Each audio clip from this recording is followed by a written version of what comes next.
Welcome to SCSU Local, your show about everything Central Minnesota. I'm Tashiana Osborne. And I'm Nu Chain Vu. Today we will be focusing on exciting events that recently took place in the St. Cloud area. SCSU Local starts now.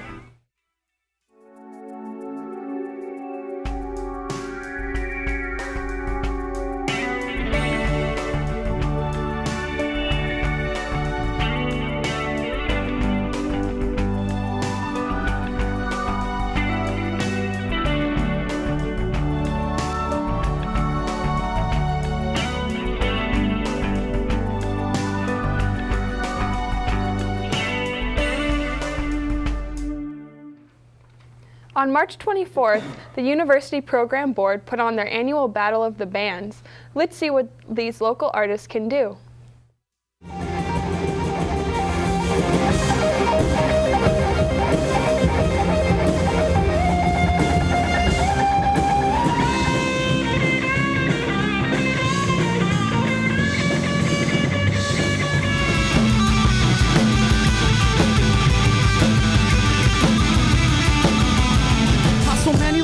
Wish they knew how to be free. Come on, blow into a world you probably never really comprehend. To live like a wizard. And if we both find our hearts skipping beats, we'll tear down the walls, play.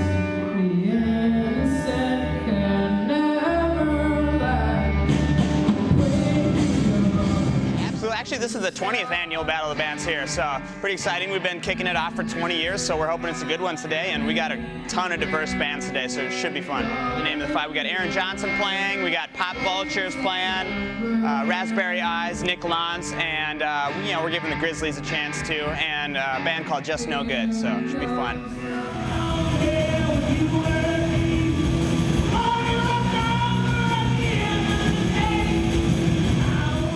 We're all looking for the same thing. We add up our scores, we total our score for the band, put them on another sheet which totals all of our scores. And in the end, the audience also votes, which can give them bonus points. We got 5 groups we're judging, and they're all from completely different genres. We got a solo acoustic artist, we got an indie band, I know there's a hip hop group, some old school blues guys. It's cool to see a total variety of music too.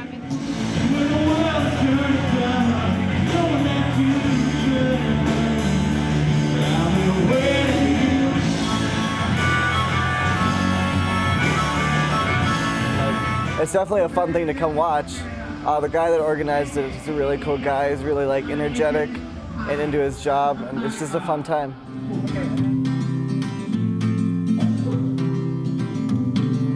We'll pack the car and we'll head for the coast. Drive toward a new life and change what we know. And we won't look back now, not till we're old. And the people we knew how it goes.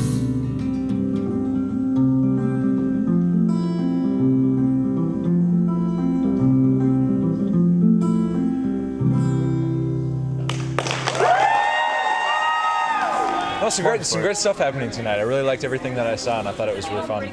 It's a cool thing to be a part of.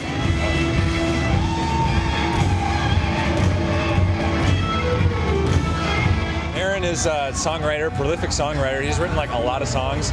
151. Yeah, something like that. And we decided, Aaron signed up for the Battle of the Bands, and we're all like, Aaron's like, he needs a band, right? Because he's just gonna do it just kind of by himself.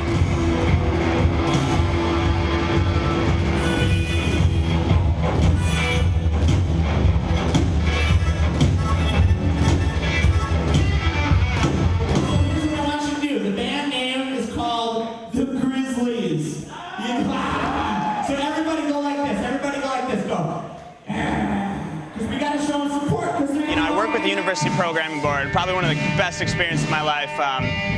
Basically, we start with an idea and we finish with a successful event, as they like to say it. And yeah, it takes a ton of work trying to find talent, doing promotional events, setting up the criteria, working with a budget. I mean, it's crazy the amount of work that you get to do. And I hear they pay people a lot of money out in the real world to do this, but hey, just the fact that we get the opportunity to do this, that's totally cool with me. So.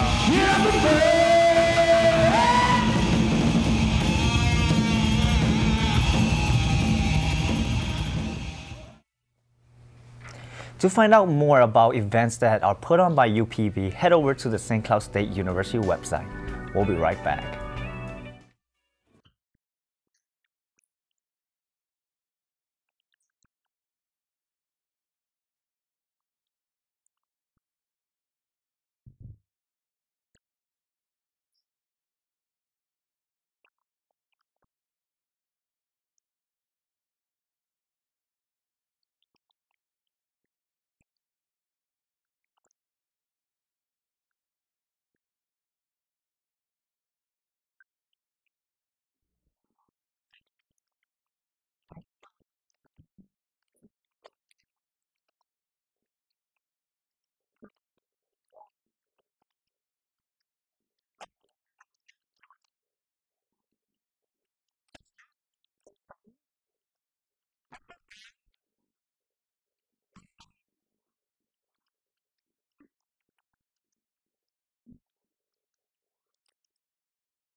Turn here. There. Excuse me.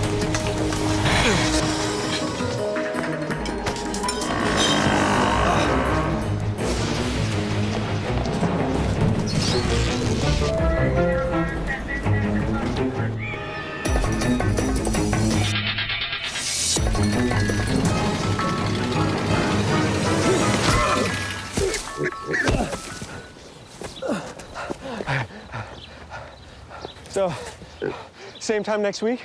Well, of course. Put away a few bucks, feel like $1 million. For free tips to help you save, go to Feed the Pig.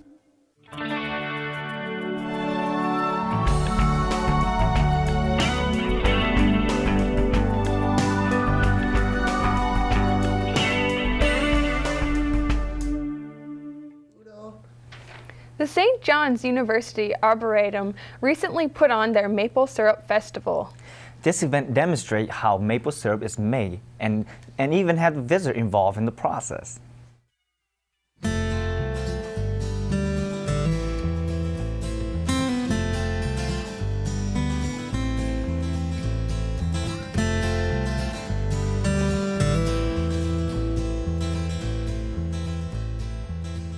My name is Hannah Frailing. I work here out at the Arboretum. Today's our Maple Syrup Festival. Maple Syrup Festival is an annual celebration of our maple syrup season. We bring people out here to learn about the maple syrup process, the tapping, the cooking, and the history of maple syrup out here at St. John's. What we do is we come out here in March, we start tapping trees. We put instruments called spiles into the trees to funnel the sap out. The sap flows anytime we have a freeze-thaw cycle going on. We collect the sap in bags and buckets. Volunteers come out here and empty those bags and buckets. We then bring our sap up to our maple sugar shack and we cook it down there in the maple syrup, the finished product. Well, we've been tapping out here since 1942. The monks started tapping during World War II because of the sugar shortage. They fell in love with the taste of maple syrup and they've been putting it on everything ever since. Today we have tapping demonstrations. Families can come out and learn how to tap trees and collect the precious sap that we get out here. We also offer Boy Scout, Girl Scout badges. We have to answer these questions to get our badge.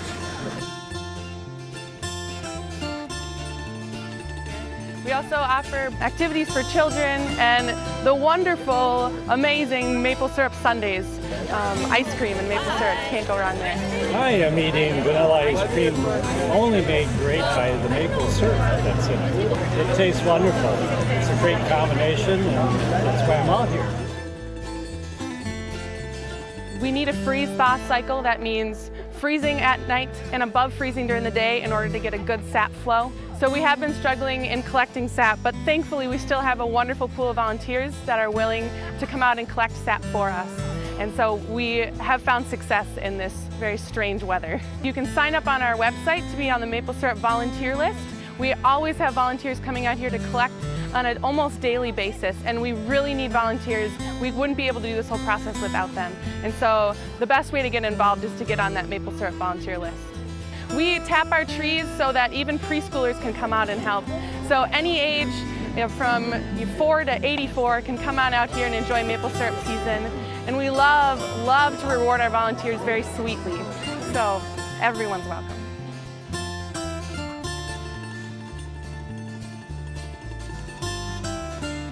The snow owl is a bird native to the northern region of Canada, but recently 3 of them made their way into Minnesota in search of food. The Raptor Center rehabilitated the birds and held events in which they are released back into the wild.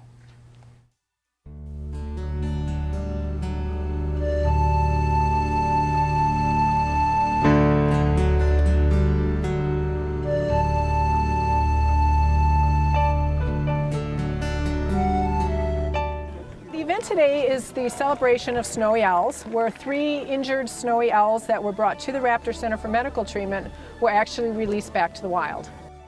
I'm Lori Arndt, and I'm the clinic manager at the Raptor Center. So I was in charge of overseeing the care and rehabilitation of these owls and also arranging for the release. Snowy owls are a northern tundra species of owl, very rarely seen in the United States. About every 5 or 7 years, there is what's called an eruption of snowy owls where they move farther south out of Canada looking for food. The process of bringing a snowy owl or any injured raptor back to health is pretty extensive. The Raptor Center is essentially set up as a veterinary clinic which specializes in birds. And so when animals first come in, they're given a thorough exam by a veterinarian, which includes blood samples, radiographs, microbiology samples, whatever is required. If a bird has a fracture, then it often goes to surgery. If not, it gets any medications that are required or basically supportive care. So a lot of rehydration and nutrition to help the bird get healthy. And then it graduates to the rehabilitation part of the program, which is basically the pre-release preparations, which would be things like physical reconditioning. So we have a whole group of volunteers whose role is to take the birds out on a line that we call a creance and exercise them, let them fly until they are strong enough to be released. The owls were actually found by people from the general public. 2 of the owls that were released today were found in Nebraska and taken to a local rehabilitator out of Omaha. And she realized that she really didn't have the skills or the facilities necessary to complete their rehabilitation. And then also it wouldn't be appropriate for those birds to be released in Nebraska, since they have to go all the way up to the Arctic tundra. The 3rd bird was found in Minneapolis. It was just a private person walking along railroad tracks who found this injured owl that apparently had been hit by a train. And so that person called us, and we sent out one of our rescue volunteers to go and retrieve the bird and bring it to the Raptor Center. The bird that we have today is one of the birds that came from Nebraska. We came out because we just love the Raptor Center. We love the raptors. We love the work that they do there. And the snowy owls are they're just too cute. For me, I guess it's kind of a rebirth in a way.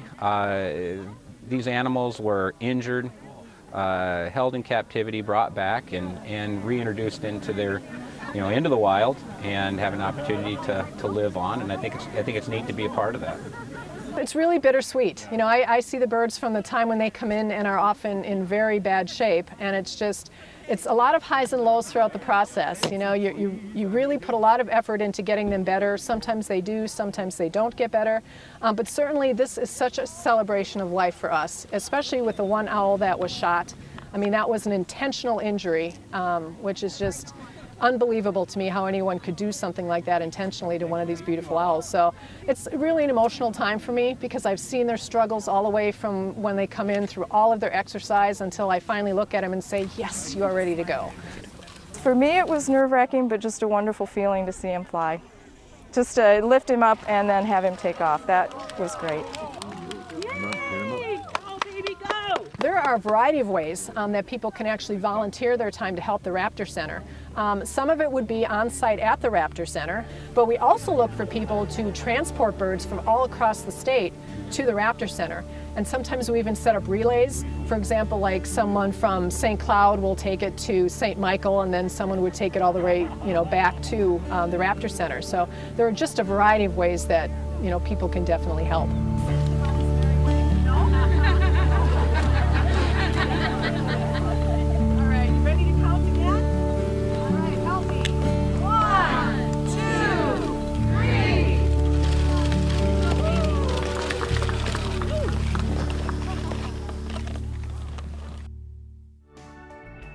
There's more SCSU Local after the break. Stay tuned.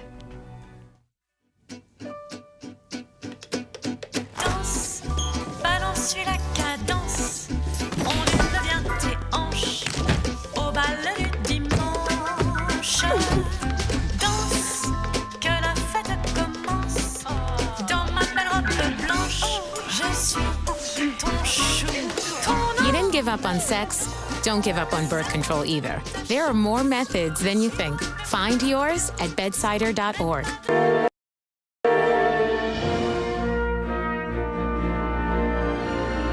A world that's getting smaller. World of opportunity.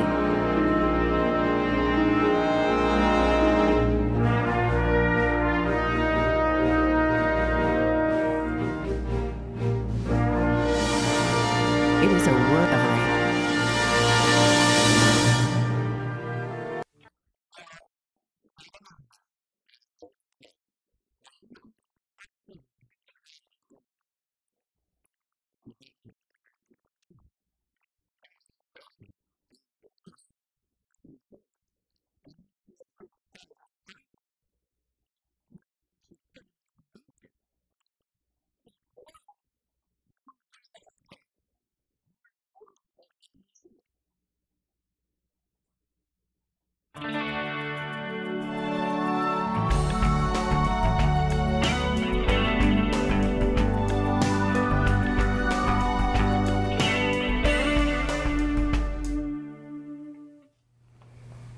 The Girl Scouts of America recently celebrated their 100-year anniversary.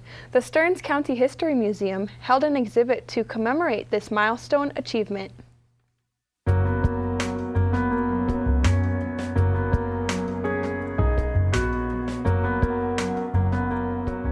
Well, my name is Sarah Warmka, and I'm an archivist at the Stearns History Museum, and I have worked here for 5.5 years. I have a bachelor's in history from St. Cloud State, and I'm currently pursuing a master's in library science. And the exhibit that you're featuring is the Year of the Girl, which is the 100th anniversary of Girl Scouts. And my involvement with that is that I'm on the board of directors for the Girl Scouts in Minnesota and Wisconsin, Lakes and Pines. And I also am a former Girl Scout.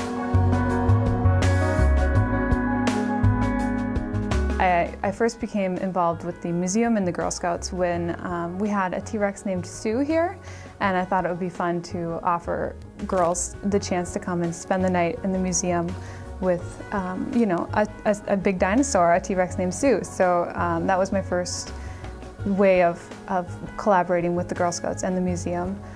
And then, of course, 100th anniversary is a huge deal for the organization. I mean, it's been over everything. The Empire State Building was lit up green on Monday, which was March 12th, which was the actual anniversary.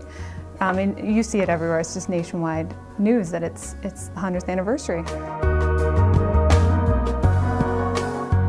So the Girl Scout Council put together a committee, and they went through their collections of uniforms and their old things that they had over there and put together a bunch of stuff that they thought would be neat to see on exhibit. And with the help of museum staff, then we put together this exhibit. There's 2 sets of labels for each decade. So there's one set of labels that talk about what's happening in the world and you know, in the nation, and what women and girls are doing during that time period. And then there's another label that talks about what the Girl Scout organization is doing in that time period.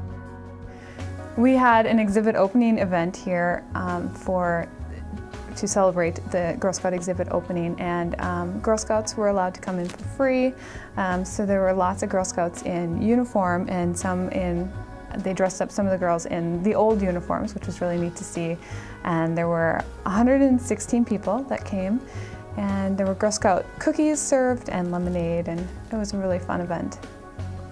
The Girl Scout exhibit will run through the fall, and the museum is open 7 days a week, Monday through Saturday from 10 to 5, and then Sundays from noon until 5. And admission is free for Girl Scouts and free for Stearns History Museum members. For the public, it's $5. It's a great exhibit. I hope that you'll come and see it.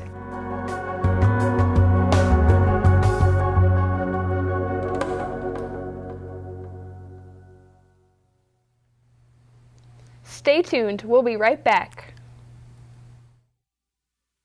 So, I just moved in with this family, and it's embarrassing. The little one, he likes to go outside and crawl around in the giant litter box. I don't know what he's doing.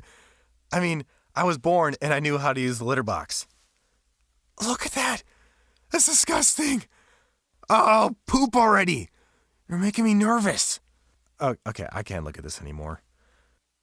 I really hope he grows out of this, for his sake.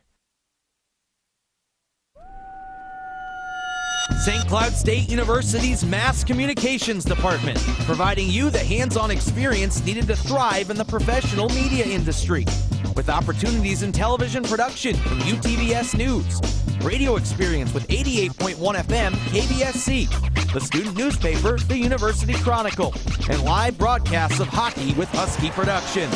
St. Cloud State University's Mass Communications Department, where you run the show.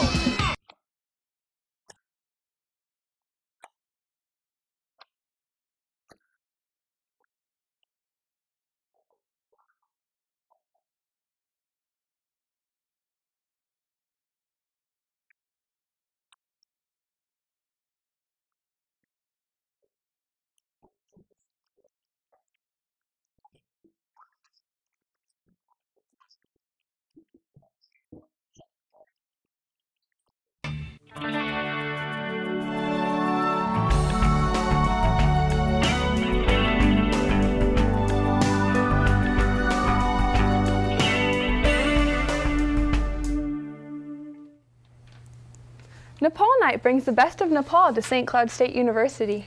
The event shares music, dance, and culture to the university and surrounding community. This is such a fabulous evening every year. It's just a pleasure to be part of this, to be part of Nepal Night.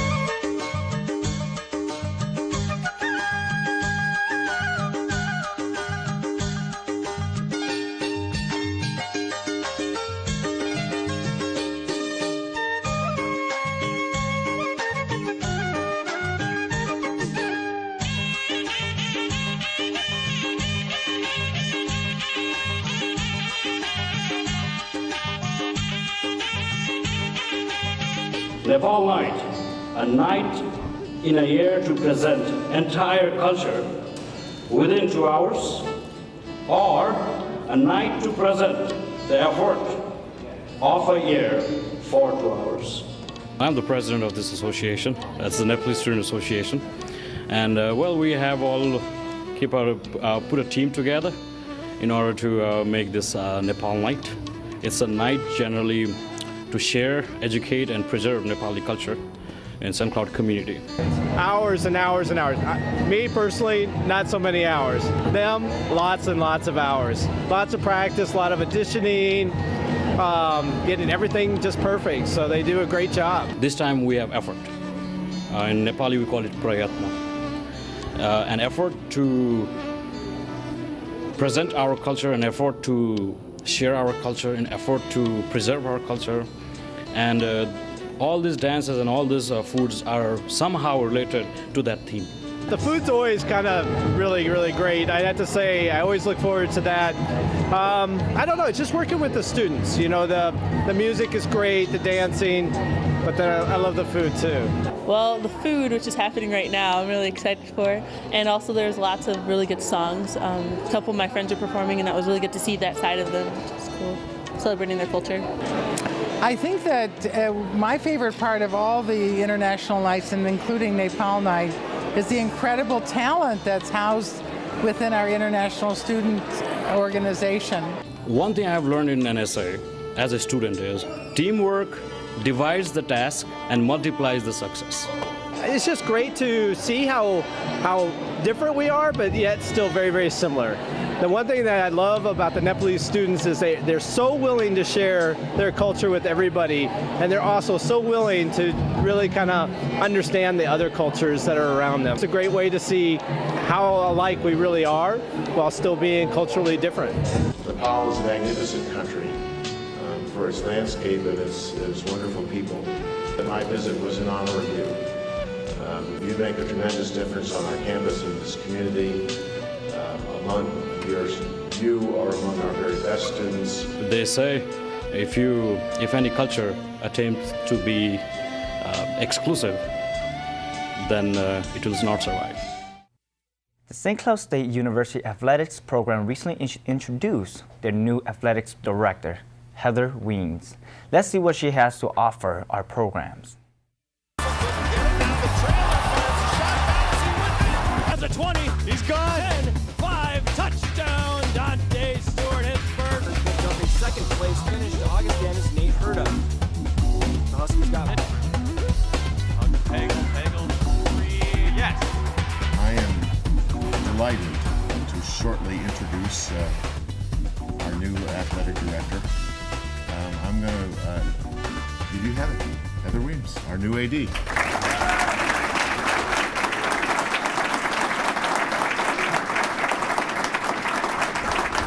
I think over my time, the last couple of days, what I look forward to is the opportunity. There is great energy on campus that just needs to be channeled a little bit more. The students are excited and want athletics and recreation to play a part in their lives, and I think that that's a great opportunity. The student athletes want this to be a really important aspect of their lives, and so I think that it's really nice to have that opportunity to do that as well. And again, just the upside. I think there are great people, and there's a lot of commitment in the community to make this a program that makes waves not only regionally but nationally. Heather's the right person. You heard her talk about her values of connection and communication and collaboration. And that's the spirit we need to drive that change for our next step forward. Yesterday, when Wanda called me, I lost my breath. I could hardly, I think, get a word out. This is really meaningful to me in my professional career. But more than that, it's an opportunity to take lots of great people who are already in place and really channel them in a way where we can all achieve our goals together. Well, first of all, our program is largely a D2 program with the D1 hockey programs. And the core of the D2 commitment is to student athletes, with emphasis on the student. And the second part of the D2 program is that it really ought to be a source of energy for the campus, for the community, and a strong sense of connection between the students and our athletic programs. But more than an hour with Dr. Potter, and as I mentioned earlier, he really sold me on the vision. He is a change agent for this university. He has come in with a vision of how he can make a difference with the help of everybody in the community to make sure that this is an experience for our students, for our faculty, for our staff, and for the St. Cloud community that energizes and prepares people really for what happens today, but also what happens tomorrow. I look forward to walking beside you as we build St. Cloud State University athletics to the program we know it can be. Thank you for being here today to take this first step with me. We hope some of these St. Cloud area events spark your interest. Keep tuning in to SCSU Local to find out more about upcoming events. To see this or other shows again, check us out on UTVS Channel 21 or log on to www.youtube.com/ulocal. Thank you for watching.